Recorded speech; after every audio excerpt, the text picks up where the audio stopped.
नवरात्रि में छठे दिन माँ कात्यायनी की पूजा की जाती है। इनकी उपासना और आराधना से भक्तों को बड़ी आसानी से अर्थ, धर्म, काम और मोक्ष चारों फलों की प्राप्ति होती है। उसके रोग, शोक, संताप और भय नष्ट हो जाते हैं। जन्मों के समस्त पाप भी नष्ट हो जाते हैं। इस देवी को नवरात्रि में छठे दिन पूजा जाता है। कात्य गोत्र में विश्व प्रसिद्ध महर्षि कात्यायन ने भगवती पराम्बा की उपासना की और कठिन तपस्या की। उनकी इच्छा थी कि उन्हें पुत्री प्राप्त हो। माँ भगवती ने उनके घर पुत्री के रूप में जन्म लिया, इसलिए ये देवी कात्यायनी कहलाईं।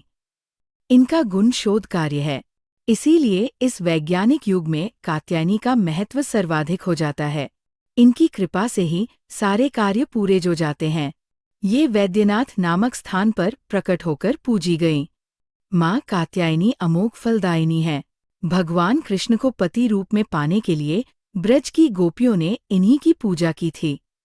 ये पूजा कालिंदी यमुना के तट पर की गई थी।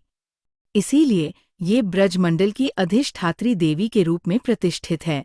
इनका स्वरूप अत्यंत भव्य और दिव्य है। ये स्वर्ण के समान चमकीली है और भास्वर है। इनकी 4 भुजाएं हैं। दाईं तरफ का ऊपर वाला हाथ अभय मुद्रा में है तथा नीचे वाला हाथ वर मुद्रा में।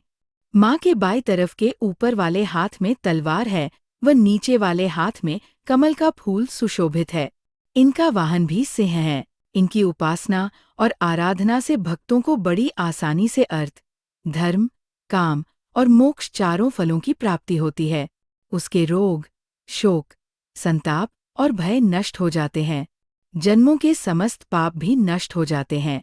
इसलिए कहा जाता है कि इस देवी की उपासना करने से परम पद की प्राप्ति होती है।